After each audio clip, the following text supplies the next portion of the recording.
Hey guys, it's your boy, Ballface 8020. Excuse me. Back again with another great commentary.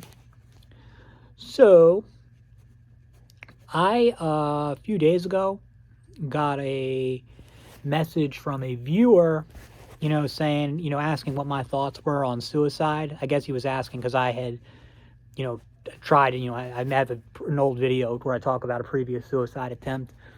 I guess it kind of sounds like he himself is thinking about it right now. And I actually get a lot of questions like that. I don't know if a lot's the right word, but several. I have people now and then reach out to me about, like, they're thinking about it and they want to know if I've got any advice or input, beyond what I've already said. So just, respond to that here. It's because it's topical for me right now. Not that I'm considering suicide or anything, but I did try to commit suicide like about 18 years ago. And you can go watch the video if you're interested. The thing is, since that time, there have been plenty of times where I was in really deep depression. In fact, even worse depression than I was at the suicide attempt time. But there's never been even a moment since that botched suicide attempt where I've actually been thinking about how to do it. Thinking about doing it. Like, actually, like, seriously planning to do it. It's never even crossed my mind. Now I do still have, I've had times where there's been suicidal ideation, thinking like it would be better to be dead to get this, just to get out of this nightmare. And even to the point where I started looking at ways of doing it, thinking about ways of doing it, looking at ways of doing it, but never was I ever actually putting them into practice or thinking about actually pursuing it. Like, it was more like trying to think of it as an option, that would like maybe help me feel better just to know that option's there. But never any like concrete plans to act on it in any type of, foreseeable time frame. So, call that what you want then. I consider that suicidal ideation if you're just like daydreaming about how, you want to be dead and you want it to be over. I count that as suicidal ideation. Maybe it technically doesn't count if you're not actually planning on it. But, no, that's the one thing. So I can say that, that I do have that going for me, that I've never really, I'm just not a suicidal person. It's just it's not something like I was pretty desperate when I tried it the first time. And the first time, it wasn't even the first and only time, wasn't even really depression. Yes, I was depressed. Yes, I was anxious, but that wasn't really what it was about. It was more about a feeling of being trapped, or else I wouldn't have done it. I was thinking about it anyway, but I wouldn't have actually tried to do it if it wasn't for the fact that I felt so, trapped. Sorry, excuse me, I'm still recovering from COVID. But anyway, as if you saw my previous video, right now I am recovering from COVID. Often what happens when I get very sick is after recovering, or mostly recovering from the illness, I'll get hit with pretty brutal depression. It's being sick is something that triggers my depression. Now, I don't know if I wasn't depressed when I was sick or I just was so sick that I didn't notice it. But, like, the COVID, I guess it was, 3 days ago that I made that video. That was, when I made that video, that was, when I was first really starting to recover. Each day I've gotten better, physically. But, it came with, brutal depression. 2 days ago was really bad. A day ago it was also really bad, but better. And I would say, like the last 3 or 4 hours is when it's, started to clear up. Like, yeah, I feel a little bit of depression right now, but nothing like I was these last 2 days. And one good thing, maybe the only good thing about dealing with lots of depressive episodes is that you learn how to deal with depressive episodes, because, I've had so many that I kind of know how to handle it. So what I did is, what I always do when the depression gets really bad. And, that's clean up my diet. Just go on to go on a healthy diet. And when I say healthy, I mean, no sweeteners, no refined grains, no gluten. That your mileage may vary on that. I have gluten sensitivity, so I should not be eating gluten. No gluten. But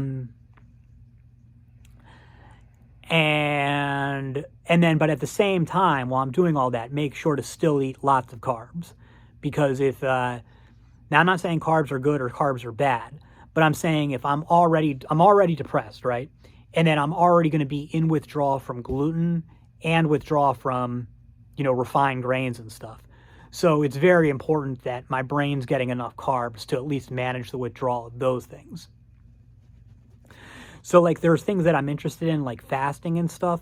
For me, it doesn't make sense to, when I try to go right into a fast, it never works anyway, but it really doesn't make sense to do it when I'm fighting depression, because it's going to make it even worse. I've tried it. It's when the depression's really bad, my best bet is to just go on a healthy diet.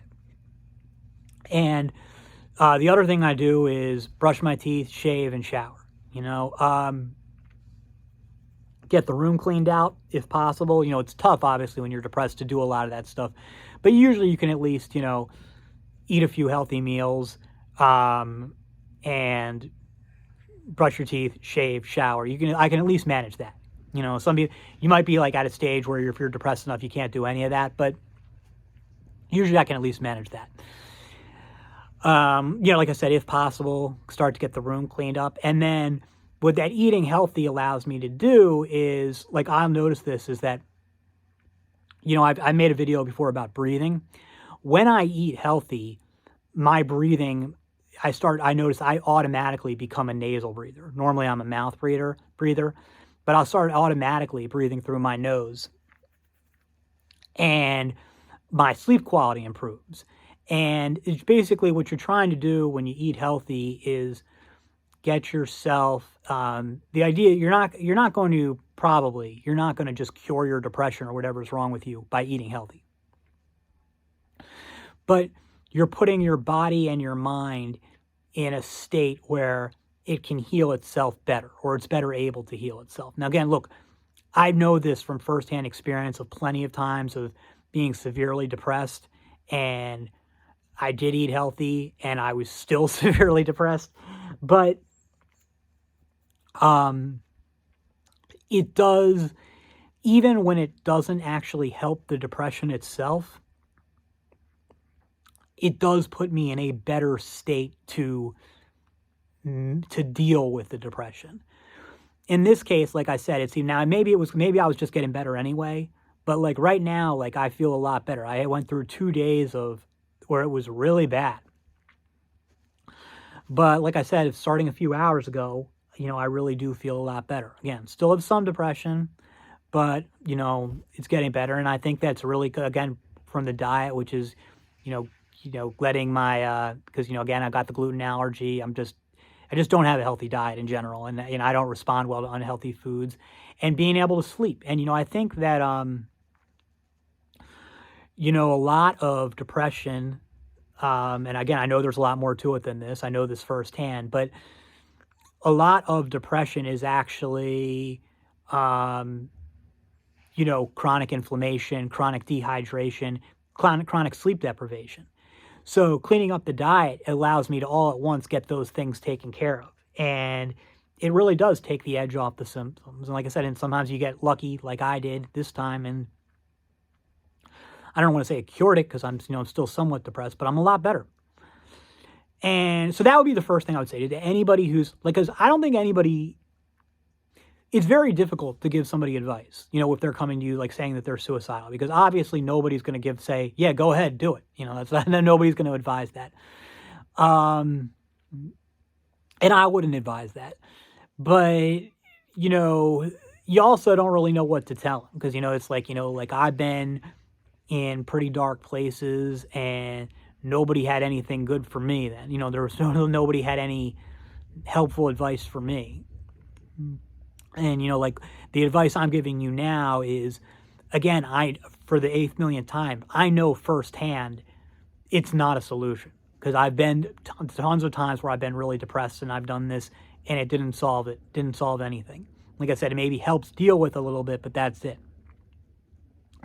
Sometimes though, however, I mean, if you're somebody who's dealing with like a more moderate depression, not like a severe depression, but a moderate depression, I think a lot of the times just cleaning up the diet alone, give it a few days, and that could be enough to not cure it, but really lessen the symptoms.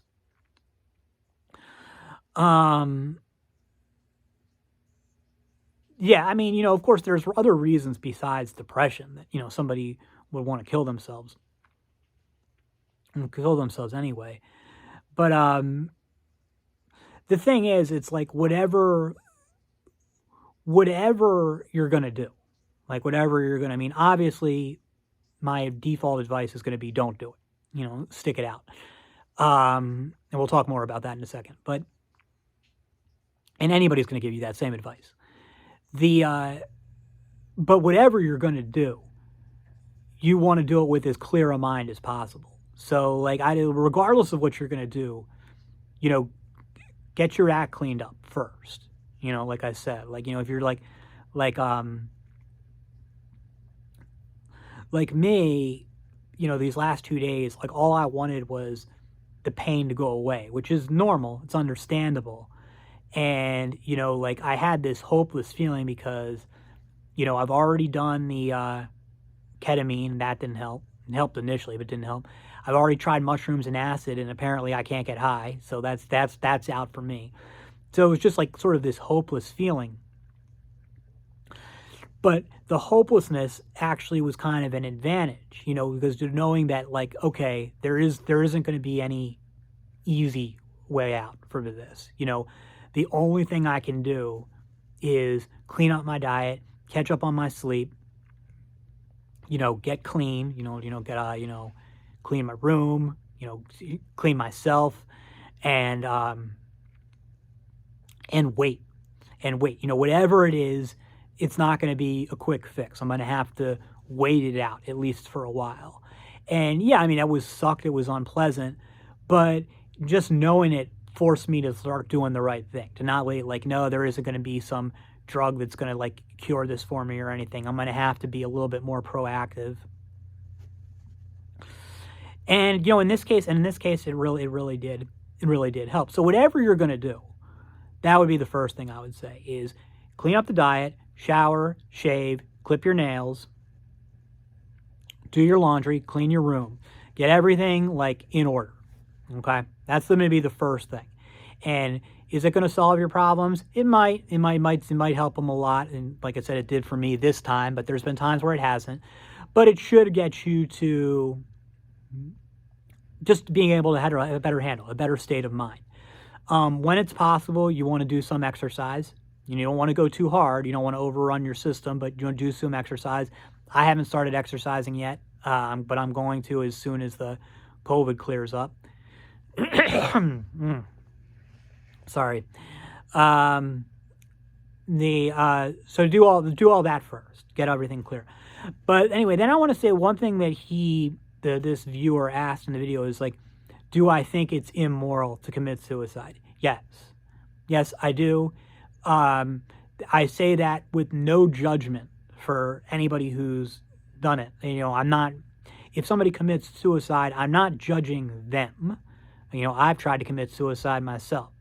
I'm judging the act. I think it's wrong to do it. And the reason I think it's wrong is because it just feels unnatural. It seems to me like you're obligated to stick this thing out. And again, I say that with no judgment whatsoever. I tried myself. Anybody who, well, I wouldn't say anybody, because some people I do think are really commit suicide. They aren't necessarily in that bad. They really aren't in that bad much pain. They're just done. They're just done or pissed off or whatever, or frustrated. I don't think we should assume that every person who commits suicide is just in agony, but most of them probably are. So again, there's no judgment there when I say, I'm not saying they're a bad person. I'm not saying I would do any differently in their situation, but the act itself, I think, is wrong. I disagree with it. I think there's a reason that pretty much every religion and philosophy has been against it. I think there's a reason that, things like Jonestown, those mass suicides, are so scary. Like why would a mass suicide be scarier than a mass murder? I don't know. I guess because there's something just so sinister about it. So yes, I do think it's wrong. However, he said something else. I think he said this. Do you think it's like wrong about the people you have to leave behind? No, fuck the people that I'd leave behind. I don't give a fuck about that. If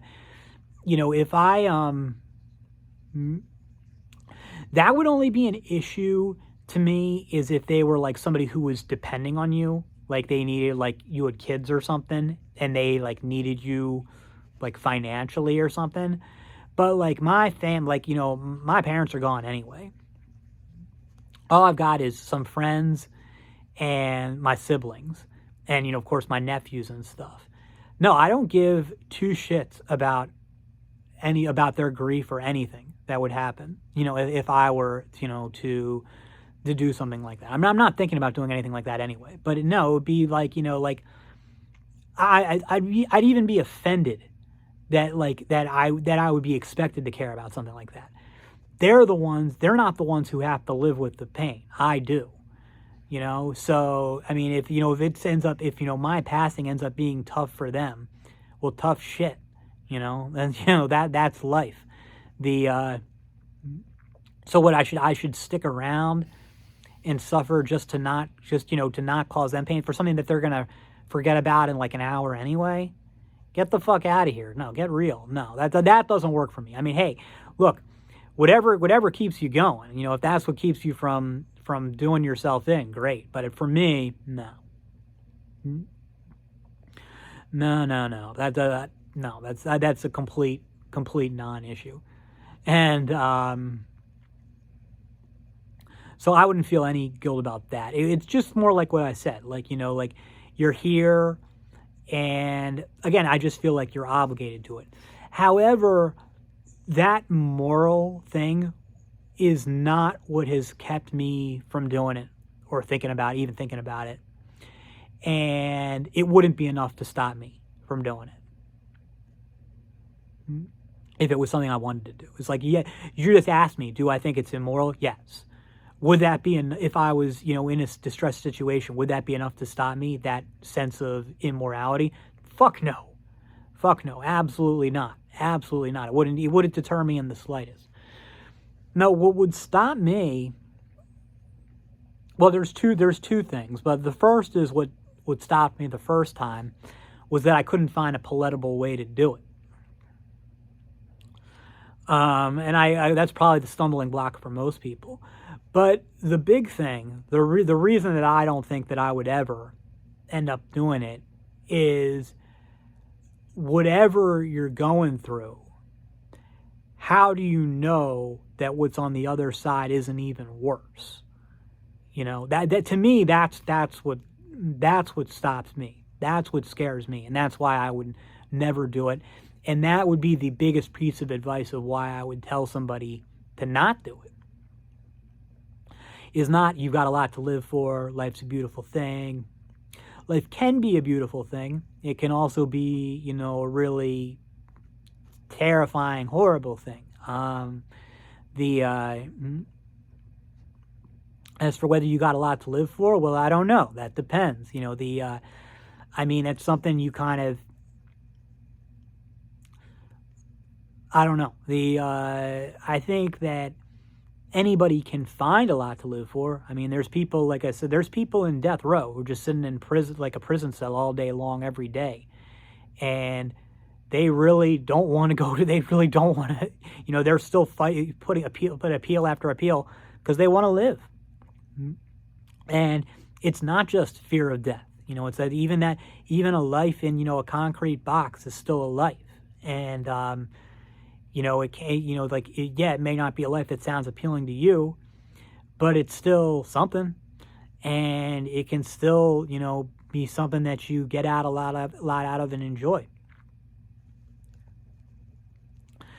So, but no, I mean, that's the thing, there's this, I've talked about it before. There's this, Buddhist channel I watch, Hillside Hermitage. Now, for the 8 millionth time again, I'm not a Buddhist.